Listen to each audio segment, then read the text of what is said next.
What's up, guys? Welcome to Daily Dose of Reddit. This is your host, Zach, and today's subreddit is r/IDontWorkHereLady. This story is called, "Do You Know Who I Am?" and "You're Fired," until they realized their terrible mistake. Firstly, this didn't happen to me. I was with the person when they received a phone call about this issue. Then he explained it all to me. He's not on Reddit, so I'm sharing it. It's priceless. Names changed to protect identities. Listed buildings, important to the story. In the UK, there is a system for preserving ancient and important buildings. If a building has historical importance, it is known as a listed building, and the rules about how it's developed, maintained, and improved are very strict. I need to be vague about the work involved, otherwise it's too easy to identify the parties involved. My friend David is skilled in a very niche area of construction. He repairs and renovates buildings using a very old construction method that hasn't been common for several centuries. All his work is on conservation projects and listed buildings. Work was required on a Grade 1 listed property. The overall building work was being done by my main contractor, ACC Ltd. One part of the work is very specialized. The contractor's managers didn't know anyone who did it, so the architect gave them a list of qualified people. The contractors chose my friend because he had the earliest availability. 5 days into the work, the owner of ACC Ltd., the main contractor company, arrived on site. He was throwing his weight around and being a noisy gobdookie, David's words. David was just doing his job and ignored him. Noisy gobdookie told one of his carpenters to get him a coffee. The carpenter disappeared. Noisy gobdookie continued wandering and gobbing off about delays, costing him a fortune. 15 minutes after the carpenter had disappeared, the noisy gobdookie asked my friend a question. "Where's that frickin' Chippy with my coffee?" Chippy equals carpenter. "Don't know." "Go and find out." "I'm only here for this job," pointing to the walls. "I don't work for ACC Ltd." "I don't give a frick whether you're an employee or subcontractor. You still work for me. Now go and find my frickin' coffee." Firstly, I don't appreciate being talked to like that. And secondly, my contract with you is to do these walls, nothing more. I'm definitely not a gopher. "Oh, you don't appreciate being talked to like that, do ya? Which subcontractor do you work for?" None. I'm self-employed. It's just me.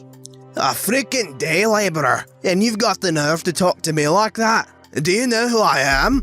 "Yep." "Well, you're frickin' fired. Get off the frickin' site now." "Okay, put it in writing." "Oh, F off. Just get off the frickin' site." David pulled his phone out and started recording. "Okay, I'll go. I just want proof you told me to go." Noisy gobdookie grabbed David's hand, holding the phone, and screamed into the phone. "Get off the site, you frickin' idiot! You're fired! If you're still here in 10 frickin' minutes, I'll have you frickin' thrown out." "Cool, no problem." He picked up all his kit and walked away. As he was leaving, the contractor site manager passed him, ironically with a coffee for the boss, and with a smile said, "You're leaving early, Dave? Bloody part-timers." Joking. "No, your boss just fired me. Our contract is ended. Sorry, mate." No. Let me sort this out. Wait, please wait." David left. The site manager was losing his crap because he knew something that noisy gobdookie didn't. Only 7 people in the UK are qualified to do the work. They all have a waiting list, and David had been the only one available. By the time he was home, he had 12 missed calls. That was Thursday. 2 working days to miss so far. He said he'll go back, but only if he gets paid for the extra days and has a genuine apology in person from the boss. I met my friend when he was getting a call from the site manager saying the boss apologizes but is out of the country, so can't apologize face to face. David also told me he phoned the other specialists to warn them, but they'd all been phoned on Friday, begging them to do the job. Nobody took the work. They're all booked solid. David also phoned the architect to warn him. Situations like this, some unscrupulous contractors try to bodge the job and fake the work. David is going to stick to his guns. Pay for all the missed days plus face-to-face apology. He is sure he'll get it. I've said I'll pay anything to watch the face-to-face apology. Update. Site manager phoned to say he was told by noisy gobdookie to threaten legal action if David doesn't finish the job. David reminded him he didn't leave and he has proof that he was fired.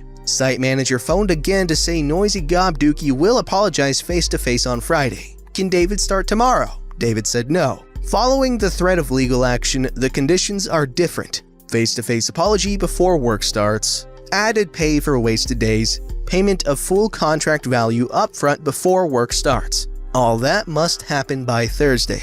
That's the last day he can start and still expect to finish before his next booking. If he also works the weekends, he has just enough time. I asked him why he isn't charging a huge extra amount for the guy being a butthole. He said it doesn't look good if you take advantage of companies when they're under time pressure. Not the done thing. It seems that one of my friends is an 18th century gentleman. Alright, this David guy, he has a ton of my respect now. Like, wow. He knows his services are in high demand, okay? And he knew to record this person saying he was fired, and now he's just being such a freaking cool dude about it, okay? I admire this dude, okay? I want his autograph. Alright, cool dude. Good job, David. You're a cool guy. This story's called Mistaken as Transit Security. So I take public transportation a lot. Every day I'm at the station near my house. There's a subway stop and bus stops. The station spans over a busy road with a busy mall on one side and more of a residential area on the other side that can be easily reached by a pedway. That area is a little more secluded and it attracts a lot of homeless people and teens just making a mess. The station has a single security guard who wears a bright yellow jacket that says security. He's just there for deterrence. If anything is wrong, he can't even engage, he just has to call police. Now, this one night, I'm standing on the pedway waiting for my bus like I do every day. I see there's some people throwing bottles and being little jerks down below. Don't think twice about it since there's nothing I can really do. Security guard must be off on the other side of the station since it's pretty big. In comes Karen. Sees me wearing blue jeans and a dark red shirt. Pretty plain civilian look. Somehow decides I must be security. "Why aren't you doing anything?" She points down at the people making a mess. "I don't know, what am I supposed to do? I'm not looking to get a bottle thrown at my head." "I knew you trash security guards were a terrible idea, wasting tax money on your salary and you just stand there and do nothing." She continues to rant. I can't remember exactly what she said. Honestly, I didn't want to hear her BS. I then interrupt her tantrum. "What the heck makes you think I'm security? I'm not wearing the yellow vest or anything." "Well, I see you stand here every day, you must be security." Then she starts ranting again, something about me being on my phone rather than doing my job. At that point, I just walk away. My bus was almost here, and after a long day, I don't feel like dealing with BS. Not a satisfying conclusion, but I'm completely dumbfounded how someone doesn't immediately conclude that someone wearing normal clothes and standing at a transit station is just waiting for their bus or train rather than being some sort of security. I feel terrible for the actual security guard. He's not a city employee, so he has explicit orders to just watch and report, but gets constantly yelled at by a-holes mad that he's not doing anything. Man, I've said this so many times, and I'll say it again. If you're gonna criticize something, at least make sure you know about that something you're going to criticize, because otherwise you just look like a dumb jerk. And Karen is both of those things, very obviously. This story's called, "Are You Deaf, You Stupid Lazy Soggy Oily Biscuit?" So I'm browsing the shelves at my local grocery store, pawing at the bread to check its softness and freshness as if I'm some sort of squirrel going through the leaves for that elusive, tasty nut when it happened. Much like a squirrel, I was oblivious to most of it. I only learned the full extent of the damage caused by Hurricane Karen later. I'm lost in the bread, noticing differences in how each loaf feels while I squeeze them as if I'm gripping precious dinnerware. I don't want to ruin the bread for anyone else, but I need to know how fresh they are. The dates printed on the plastic wrapping aren't always legible, and this puts the decision literally in my own hands. As I continue, I hear someone shouting from some distance away, but I pay it no mind. People yell in stores for all sorts of reasons. I hear it again, a bit louder, and think to myself, I'm glad I'm not any closer to that person. Like the victim in just about every horror movie ever made, I had no idea that person was already coming closer to me with vicious intent. I stroke 2 loaves of bread, one in each hand, and am deciding between them when someone is shouting right next to me. I honestly don't know what was said, but the shock of that volume, so close, startled me. Like a house cat, I naturally form a defensive posture when I feel threatened, and I raised my arms and made a startled noise. I don't like it when people come up behind or beside me and I don't notice. I've been that way since I was a child, which is a longer story than I want to share here. Both loaves of bread go into the air as I put my hands up ready to defend myself against whatever demon from hell has ruined this grocery trip for me. This particular demon possessed the body of a gray-haired older woman with glasses who reminds me a lot of every stereotypical grandmother image you might see. She's plump but not huge and waving a stubby finger at me. I think maybe she's been scolding me for touching the bread. I'll just explain myself and walk away. No real threat. Then, I was wrong. As I go to pick up the bread I dropped because of her, the witch does the needless and turns her own volume up to ear-splitting and screams, "Are you deaf, you stupid, lazy, soggy, oily biscuit?" at me. Never one to miss an opportunity to be a smart booty. Once my ears stopped ringing, I replied with, "No, but I might be soon if you don't shut up." Her eyes burned with the fury of 1,000 suns. She reaches out and grabs my wrist. My instincts kick in, and within a couple of seconds, I've got an old lady in a hammerlock, just in time for a manager to come down the aisle. She wails about the horrible employees at the store and acts far more hurt than she could possibly be, claiming that I attacked her out of nowhere and her arm is broken. It wasn't, and she's going to be suing the store. Yep, I believe I'm going to jail here. But that was not to be. Apparently, Hurricane Karen, the demon monger, has caused a scene in the grocery store on other occasions. This manager had been watching the video feed in the back, following her every move around the store in anticipation of the fallout to come in her wake. She turned her gale force winds in his direction, still shouting about being mistreated and how what I did to her is worse than violation. What the fuck? Until the manager looks directly into her eyes and, as calm as the eye of a real hurricane, says, "Would you like me to call the police for you?" She straightens herself and says yes. But then, just as calmly, without taking his eyes from hers, the manager says, "Did you forget we have video again? I thought you'd remember from the last time, but we can check it if you'd like." Karen Demon lets loose a half-grunt, half-scream and waddles away and out of the store faster than I thought possible. The manager asks if I'm okay. I'm surprised at the whole scenario, but none the worse for wear. Still, he offers me a store gift card for $10 and I accept it. Why look a gift Karen in the mouth?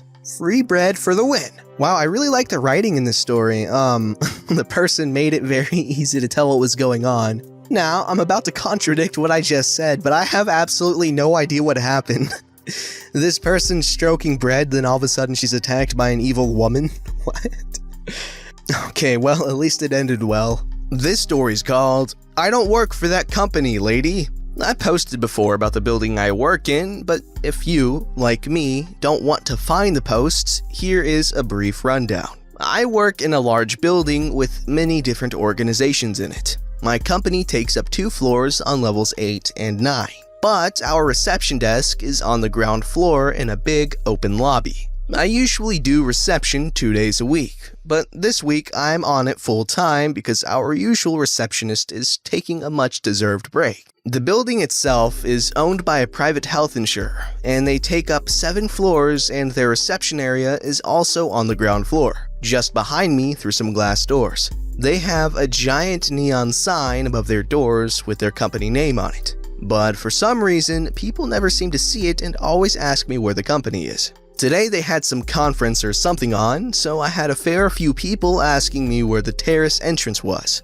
I had never heard of it being referred to as a terrace entrance before, but I pointed out the doors and sign behind me and told them that I think it was through there. The operative word here being think, because I don't work for them and I have nothing to do with their company. The conference is now apparently over, and one of the women who asked me where the terrace entrance was just approached my desk. I have decided to name her Karen for obvious reasons. "Excuse me?" Looking up from my work. "Yes, how can I help you?" She points at the doors and sign behind me. "You told me that's where the terrace entrance was." "Yes." "Well, it's not. It's down those stairs outside and through a different door."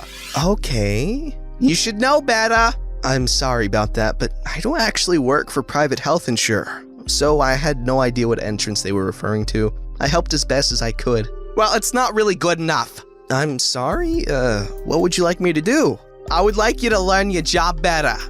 It is not my job to give directions to people for another company. I don't actually have to help you at all. I could have easily said, sorry, I have no idea what you're talking about. Go ask the main reception area. But I didn't. I helped you as best as I could with what little information I had. Excuse me, but it is your job to help people. Yes, people who are here to deal with my company, not private health insurers. I have no obligation to help anyone else. Karen continues to argue with me in this manner for another few minutes, and eventually I get sick of her and drop the professional tone. Listen, lady, I have absolutely no idea what you want me to do.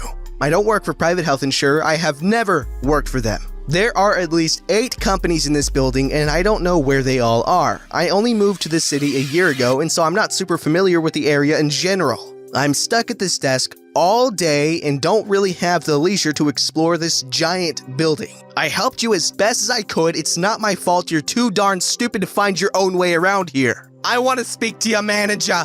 Why? She doesn't work for private health insurer either. And frankly, she's far less patient with stupid people than I am. She will agree with me that I have no obligation to help you. In fact, I have no obligation to contact her because you're not a customer of ours, so I won't. Karen stares at me for a few seconds. I won't leave until I get your manager.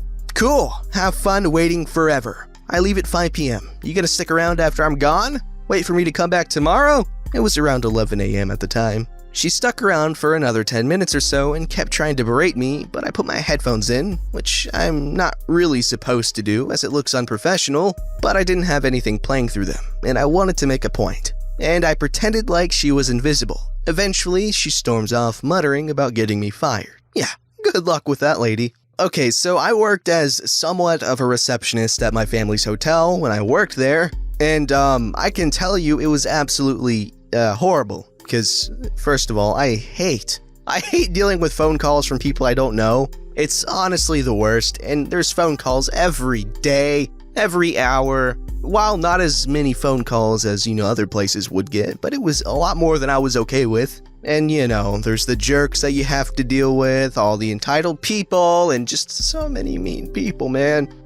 I swear that job made me like a full-on misanthrope for a little bit. And this lady, I 100% understand where she's coming from. Don't be jerks to receptionists, okay? They have to deal with a lot of people and a lot of crap. Actually, just don't be jerks in general.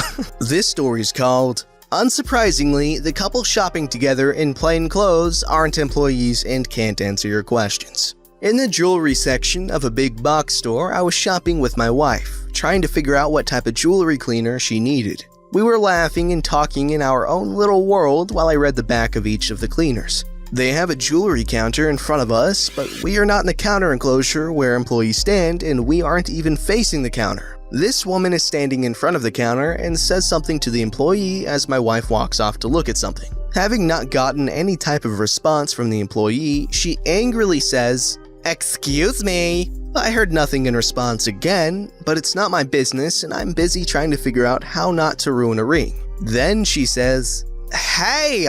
Still no response from the employee. Curiosity got the better of me, so I turned around to see why the employee was ignoring her. Just as I'm turning, I realize there is no employee. She's been talking to me the whole time and now she's coming towards me angrily yelling, "Hey!"